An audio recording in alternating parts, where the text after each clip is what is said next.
Funding for this program is provided in part by the Minnesota Arts and Cultural Heritage Fund and the citizens of Minnesota.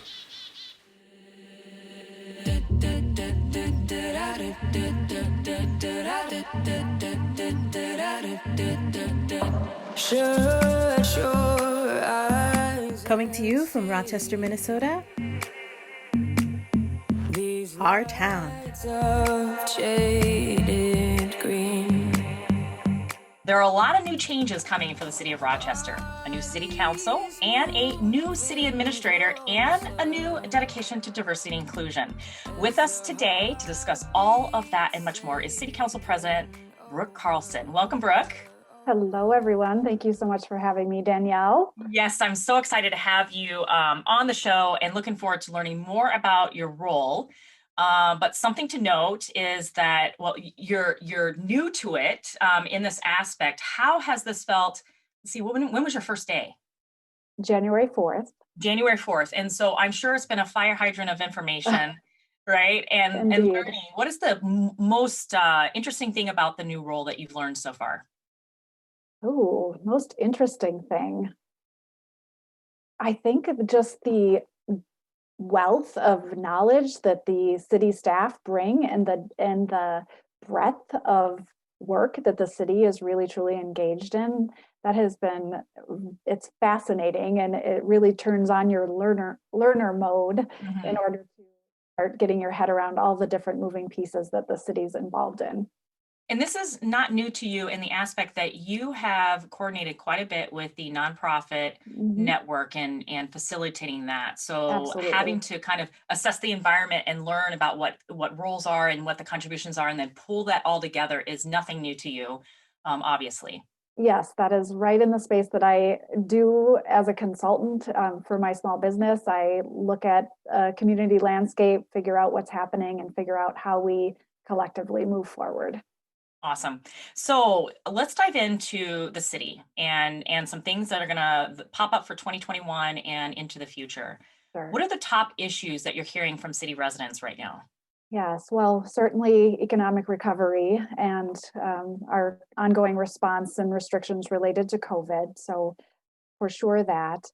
We also just have such an ongoing important conversation around affordable housing, and I like to talk about it as affordable living. It's much bigger than housing, and thinking about how we, and I can talk more about it, but how we connect different aspects of our life and ways that our organizations can work together to support people in living and working here and really thriving. Yeah.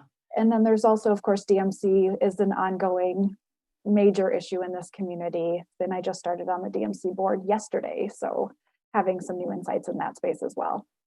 Let's dive into a little bit about the pandemic. I mean, this is obviously in the forefront of everyone's mind right now.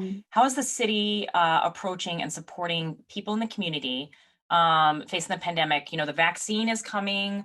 People are, getting vaccinated, so things are going to get a little better. But what are some ways that are staying consistent and changing?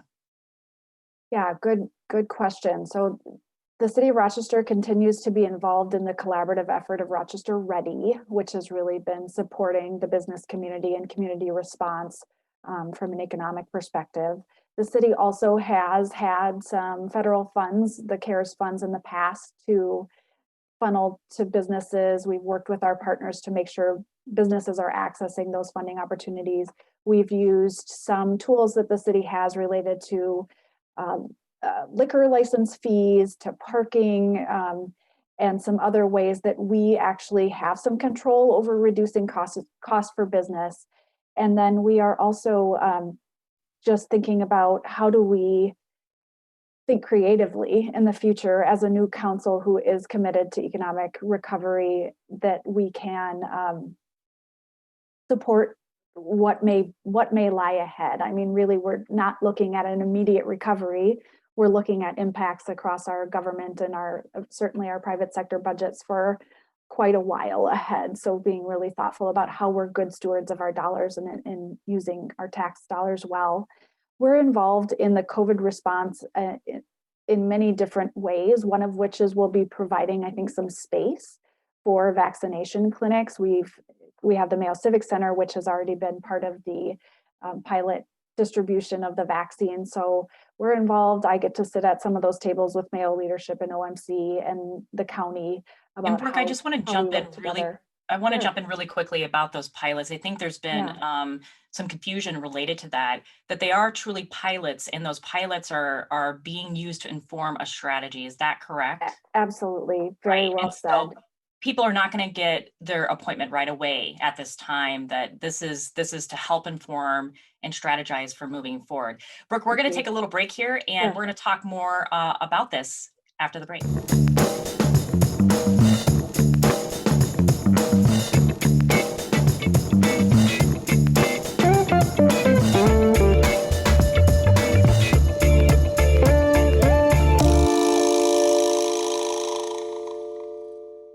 Be sure to stick around. We have much more coming your way in our town. Amarachi Orakwue checks in with Fade Clinic Barbers, and we catch up with Abe Sauer from Old Abe Coffee Company. But up first, we meet an immigrant who shares how dramatically different life is for the school kids and parents in Germany and the US in this week's Our Culture segment.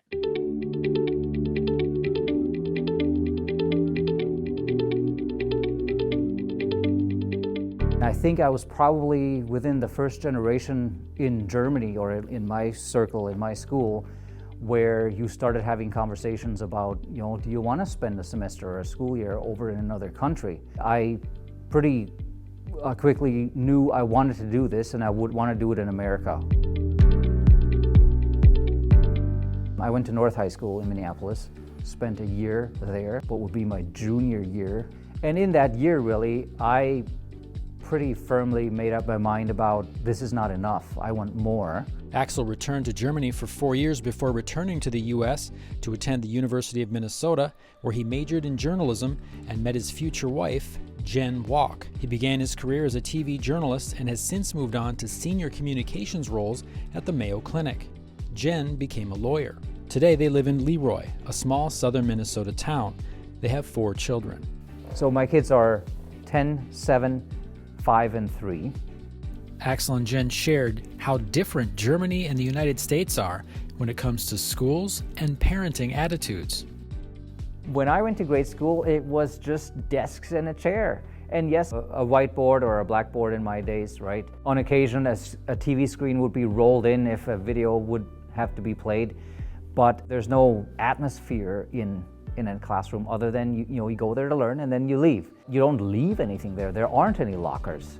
Carry your bag all the time, and you hated the days when you had, like in my case, math and German and geography, because those were the 3 heaviest books, and I happen to have it all on Fridays.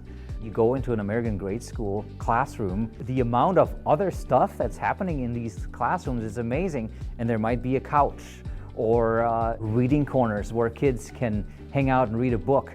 And it's not just academics, it's almost like a home of sorts. It's a living room where you're supposed to feel comfortable and learn and immersed in more than just what's on that whiteboard in front of you. Teachers are trying very hard to not leave anybody behind. It's another huge observation I make here is how much American families, American parents, really have an expectation that school will take care of their kids, not only academically, but also for things like nutrition, food and nutrition, right? School is a huge pillar in a child's life that goes much beyond academics. Whereas in Germany, it's just academics. That is one way that German culture is very different than American culture. They are, in some ways, the other end of the spectrum from helicopter parenting. Sending their kids out to play without supervision. There's no school busing system. And so kids, even elementary kids, will be expected to take public transit to their school and be responsible for that. 5th grade, 10, 11 years old, I would bike to the train station in my hometown, hop on a train, and then walk another, 10, 11 blocks to get to the school. My parents said, hey, take your bike, take the train, and walk to school. So it was a, 45-minute undertaking. German parenting it's characterized by instilling the self-reliance probably much earlier than here. Germans are known for things like expecting a level of independence and competency out of your child, and not always rushing in to make things right for them. And I let my 3-year-old go up and down the monkey bars. I know that there are some parents who would never allow their 3-year-old kid to do that. And so, but for me, it's normal. I used to do it. Of course, you always tailor your parenting to how you experienced your life. For more information about this story and other Our Town features, connect with us on Facebook, Twitter at KSMQ #OurTown, or ksmq.org/OurTown. I'm not here for the glory. I'm not here for Hello, the I'm Amarachi gold. Orakwue, and this is a brand new segment called Our Spotlight for KSMQ Public Television. We'd like to thank 125 Live for hosting. Today we have Abe Sauer, owner of Old Abe Coffee Shop, as our guest. And welcome, Abe, and we're happy to have you here today. And could you tell us about yourself and what your shop has to offer? Sure. Thanks for having me on. Thanks for the introduction. The shop started off as largely a coffee shop with some vegan food on the menu, and now it's mostly a vegan food restaurant with some coffee on the menu. So it's changed over the years. We started as a small kind of bike operation, farmers markets, catering downtown, things like that, and then kind of had the opportunity to convert an old house that was on some commercially zoned property into a restaurant. And we've kind of been tricking it out piece by piece ever since.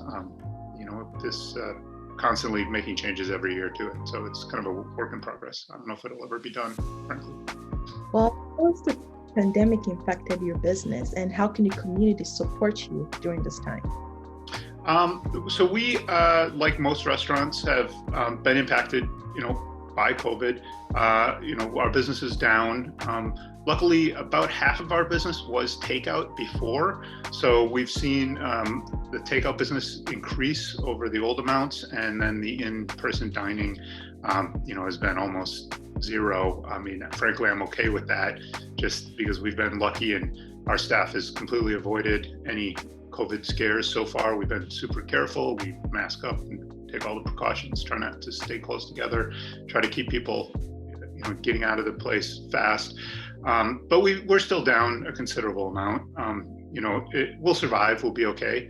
And that's not true, I think, of a lot of places in Rochester. And I would say, if people are looking for a way to support us, frankly, I would ask them to support our peers in town who might be, they might not have a to-go model that was kind of as ready to go as ours.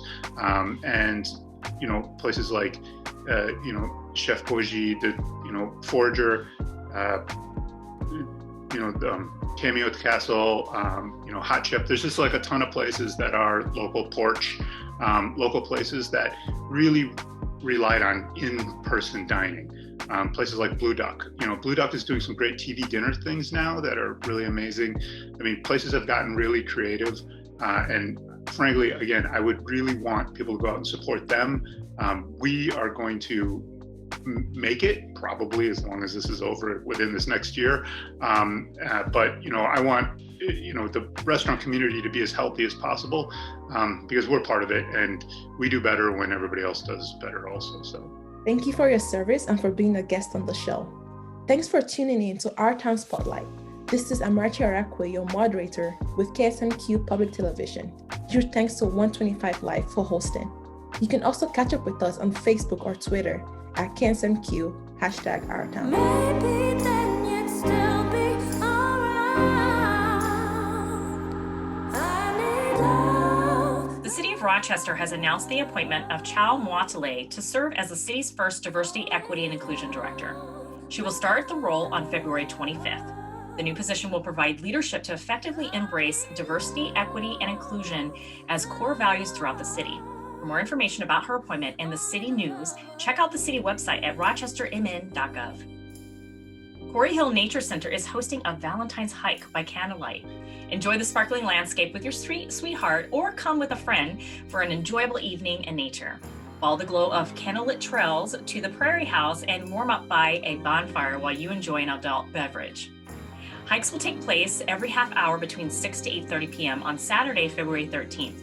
You must be 21 plus to purchase tickets and attend the event. Trails are unpaved and may be snow covered, so snowshoes are welcome, but not available to rent. Multiple bonfires will be available to properly social distance and masks are required. For more information about the hike and to purchase tickets, visit Quarry Hill Nature Center's Facebook page at facebook.com/Quarry Hill Nature Center. Whether you're starting your professional life or well vested in your career journey, you may wonder if you're aligning with the work you were meant to do. Mayo Clinic is hosting a virtual career fair on February 18th from 3 to 7 p.m. The fair is free and open to everyone. Visit virtual booths to learn about different careers offered through Mayo Clinic, including financing, human resources, research, surgical techs, nursing, pharmacy, information technology, healthcare technology management, and many more. For more information and to register, visit careerfair.mayoclinic.org. And if you have any questions, reach out to diversityrecruitment@mayo.edu. Coming up next, Amarachi Orakwue checks in with Fade Clinic Barbers in this week's Walkabout segment.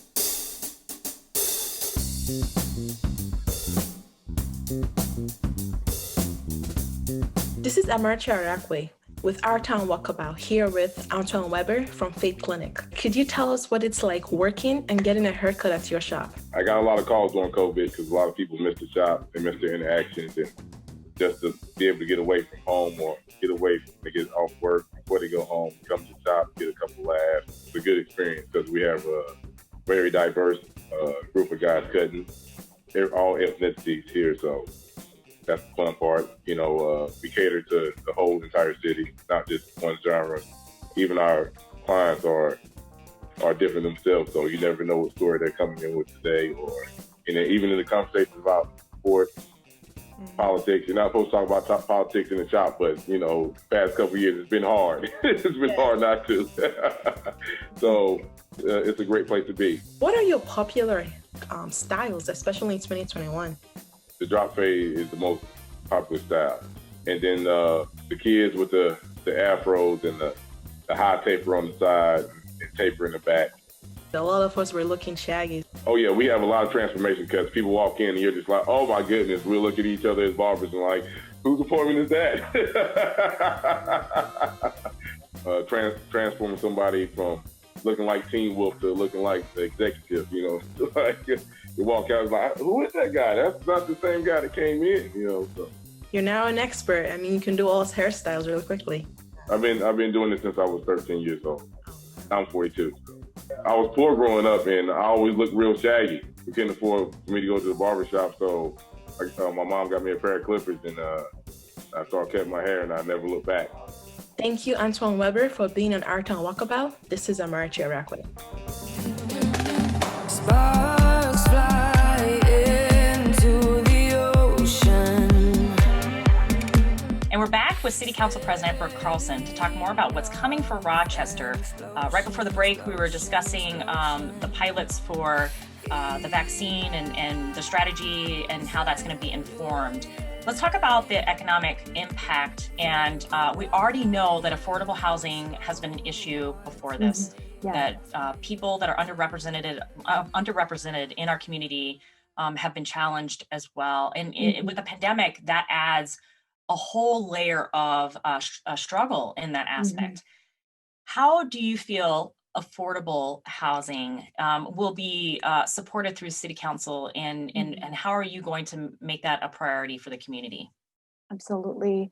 So we haven't done our council priority setting yet. We'll be doing that in the next couple months, which will of course affect our budget as well moving forward. But affordable housing is absolutely top of mind for the council. And we're having conversations about all the different ways, like I said, affordable living. So it's not just thinking in the silo of housing, but thinking about how we create economic opportunity for underrepresented populations that connects to housing. So how do we tie in conversations to workforce? How do we prompt or spur opportunity for home ownership, not just affordable rental? You know, it's shifting the conversation to what tools does the city have compared to what tools does our community have to collectively work together in promoting a way for communities to thrive that haven't necessarily had access to in the past.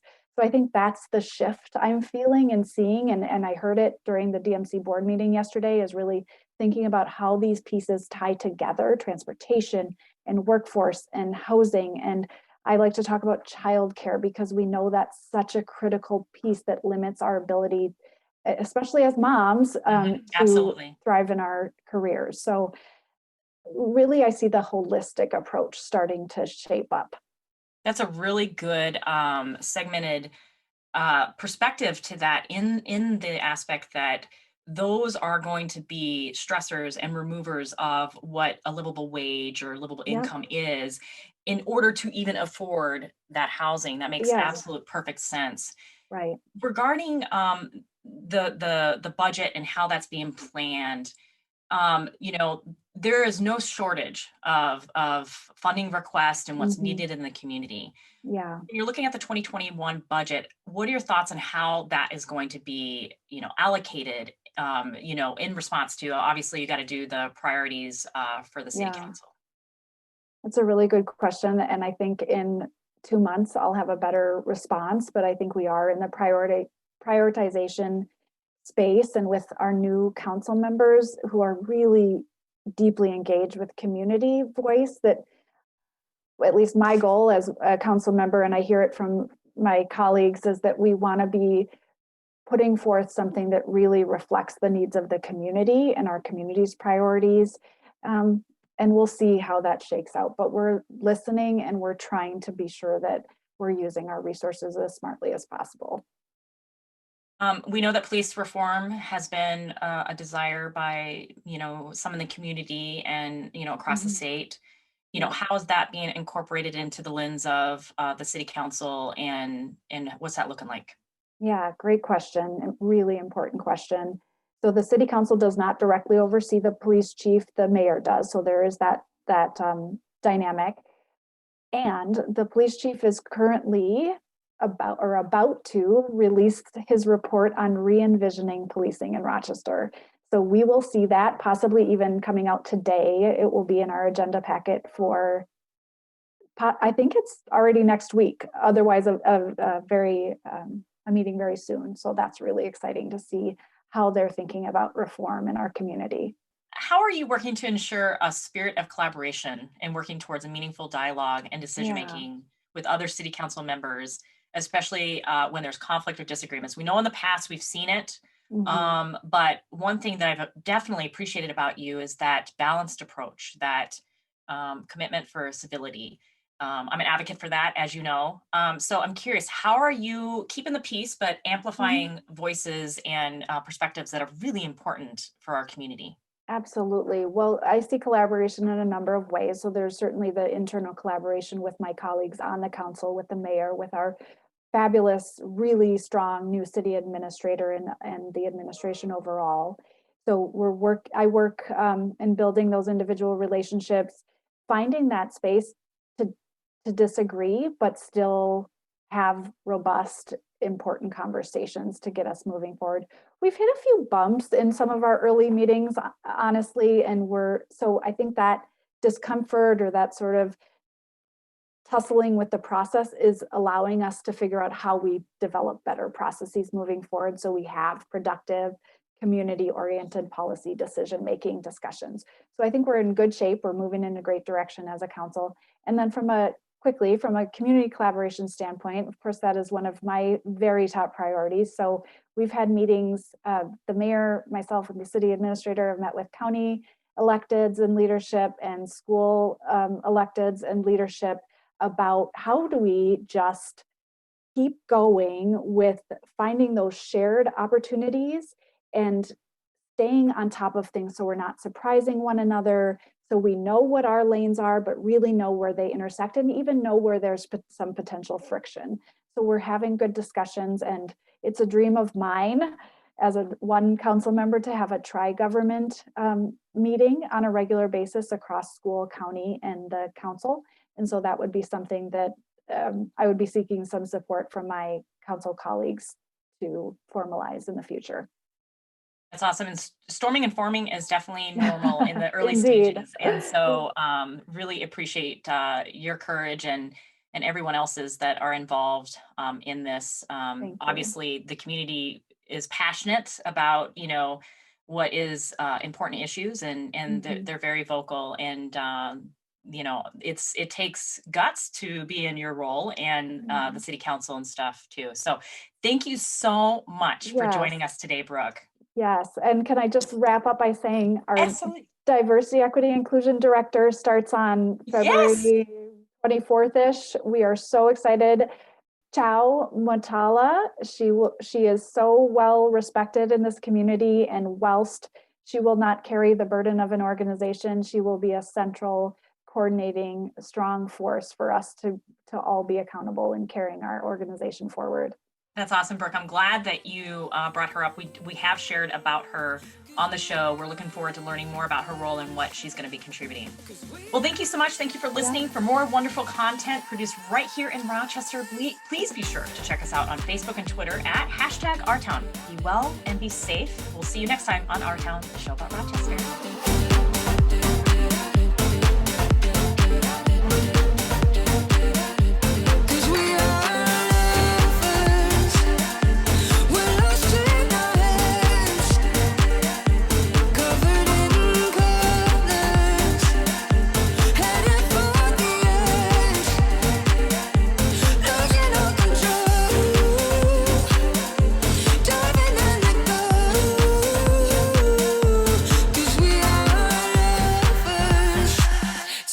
Music ends.